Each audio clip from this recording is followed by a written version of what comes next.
है, जो भी आप इनकम करो ना 5% 5% उसका दान में लगा दो। जो पैसा आप कमा रहे हो वो अगर किसी के उपकार में ही नहीं लगा सके तो फिर वो पैसा कमा के क्या मतलब। फिर तो ये दवाई में, आपके दवाई में, हॉस्पिटल में, ये सब में पैसा आता है खर्च होने के लिए। अगर आप सही रास्ते में खर्च नहीं करोगे तो गलत रास्ते में खर्च हो जाएगा। तो दान पुण्य कीजिए, आप खुद गरीबों के काम आइए। चिल्लाने से क्या होगा? दूध ना चढ़ाओ, दूध ना चढ़ाओ, दूध तो चढ़ेगा। ये तो श्रद्धा भक्ति की भी बात है, साइंस की भी बात है, दूध तो चढ़ेगा। अगर आपको लगता है गरीब के बच्चों को दूध मिलना चाहिए, बिल्कुल मिलना चाहिए, तो आप पैसा खर्च करो, दूध खरीदो और गरीब को दे दो। Subscribe to Fashion and Finery and don't forget to hit the bell icon. Hello everyone, happy August to all of you. आज अगस्त का पहला तारीख है और आज का दिन ना बहुत ऑस्पेशियस है। पता है आज श्रावण का पहला सोमवार है महाराष्ट्र कैलेंडर के हिसाब से, यानी कि हमारे यहाँ पर महाराष्ट्र में फ्राइडे को श्रावण स्टार्ट हुआ है और आज पहला सोमवार है। आप लोग जब देखेंगे तब ट्यूसडे होगा, मंगलवार लग जाएगा, क्योंकि मैं वीडियो सोमवार को बना रही हूँ, मंगलवार को ही मैं अपलोड करूँगी। आप लोग प्लीज़ ज़रा जो लोग अभी तक सब्सक्राइब नहीं किए हो सब्सक्राइब कर लेना। बहुत इंटरेस्टिंग वीडियो होने वाली है आज और बहुत अच्छी चीज़ बताने वाली हूँ। आप लोगों को टाइटल से पता ही चल गया होगा।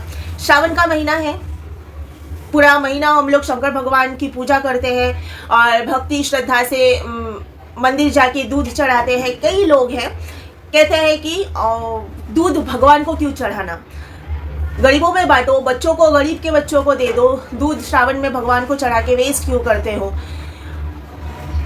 तो इसका जो साइंटिफिक रीज़न है, दूध श्रावण में हम नहीं पीते हैं, दूध नहीं पीने का रिवाज भी है श्रावण में, पता होगा कई लोगों को। तो इसका जो साइंटिफिक रीज़न है ये भी मैं आप लोगों को बताने वाली हूँ और शंकर भगवान को क्यों श्रावण में दूध चढ़ाते हैं ये भी मैं बताने वाली हूँ। सब्सक्राइब कर लीजिएगा। साल में 12 महीना होता है, 12 महीने में 8-9 महीना धूप निकलता है, बाकी बारिश का महीना होता है। अभी बारिश, जैसे बारिश का महीना ही चल रहा है ना, बारिश हो रही है, तो ये जो बारिश का 3-4 महीना है, ये 3-4 महीना छोड़ के बाकी 8-9 महीना धूप निकलता है। सर्दी में भी धूप निकलता है, गर्मी में तो बहुत कड़क धूप होता है। धूप की वजह से धरती का जो भी पानी है वेपर बन के ऊपर जाता है।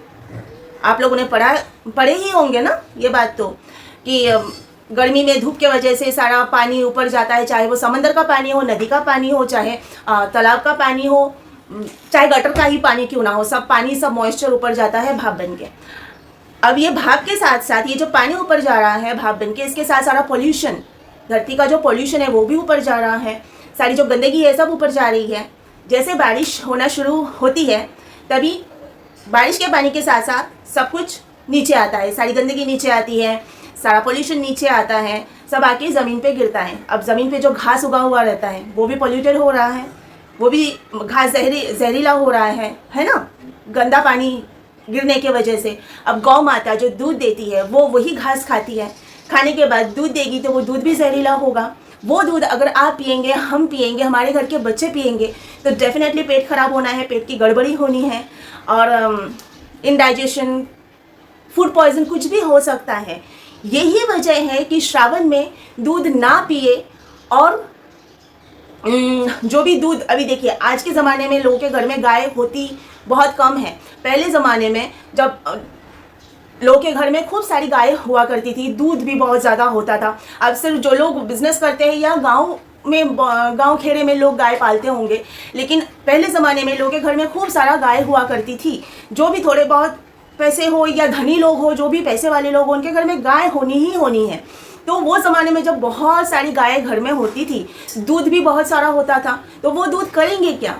तो बड़े बुजुर्ग लोगों ने ये फैसला किया कि जब हम पी नहीं सकते, दूध जहरीला हो जाता है, वो दूध हम पी नहीं सकते, तो क्यों ना हम शंकर भगवान पे चढ़ा दे। वो तो है ही विष पान करने वाले, संसार को बचाने के लिए विष पान करके शंकर भगवान ने नीलकंठ नाम पाया था। तो इसके लिए ये रिवाज उस ज़माने में बड़े बुजुर्गों ने किया, जब दूध पिएंगे नहीं तो शंकर भगवान पे चढ़ा देते हैं। श्रावण में दूध नहीं पीने का, शंकर भगवान पे चढ़ाने का जो भी रिवाज है पूरा साइंटिफिक है, पूरा साइंटिफिक। हमारे धर्म ने जो भी रीति रिवाज बनाया है ना, जो भी रीति है, जो भी रिवाज है, जो भी कस्टम है, जो भी रिचुअल्स है, सब कुछ टोटल साइंटिफिक है। उस ज़माने में भी साइंस था, उल्टा उस ज़माने के लोग ना ज़्यादा जानकार थे। आज के ज़माने के लोगों से कई ज़्यादा जानकार उस ज़माने के लोग हुआ करते थे। आज के ज़माने के लोग हैं ना, पढ़ लिख तो जाते हैं लेकिन ज्ञानी नहीं बन पाते, ज्ञान उनमें नहीं है, बस क्या पढ़ते हैं क्या लिखते हैं ये उनको ही पता है। बस चिल्लाते रहते हैं दूध ना चढ़ाओ, दूध ना चढ़ाओ, बच्चों को पिलाओ। बच्चों को क्या जहरीला दूध पिलाओगे? बहुत पुण्य का काम कर लोगे। और भगवान पे चढ़ाना मतलब गलत हो गया। साइंस साइंस साइंस चिल्लाते तो रहते हैं लोग, लेकिन साइंस का भी ज्ञान पूरी तरह लोगों को है नहीं। साइंस के बारे में ही अगर बात करें तो आज से पता नहीं कितने हजार साल पहले पूरी जगन्नाथ मंदिर बना था, पूरा साइंटिफिक वे में बना था। नासा कब आया? 50, 70, 100 साल पहले। इसरो कब आया? 50, 60, 70 साल पहले या 100 साल पहले ही मान लो। लेकिन सूर्य मंदिर देख लो, पूरा साइंटिफिक वे में। तब की इंजीनियरिंग तभी भी थी। उल्टा तभी के लोग ज़्यादा ज्ञानी थे आज के ज़माने के लोगों से, कई ज़्यादा ज्ञानी तभी के ज़माने के लोग थे। आज के ज़माने के लोग पढ़ लिख जाते हैं, चिल्लाते रहते हैं ऐसा क्यों है वैसा क्यों है, जानकार नहीं बन पाते हैं। ऐसा क्यों है जानने की कोशिश नहीं करेंगे, लेकिन चिल्लाएंगे ज़रूर। अभी देखिए, धरती से सूरज की जो दूरी है, लोग अभी साइंस आया तो पता चला। अभी साइंस ने कब प्रूफ किया? जब साइंस आया तब ना, 50, 60 साल पहले, 70 साल या 100 साल पहले, सूरज से धरती की जो दूरी है। लेकिन तुलसीदास ने सैकड़ों साल पहले हनुमान चालीसा लिखा था, उसमें बता दिया था, युग सहस्र जोजन पर भानु, लील्यो ताहि मधुर फल जानू।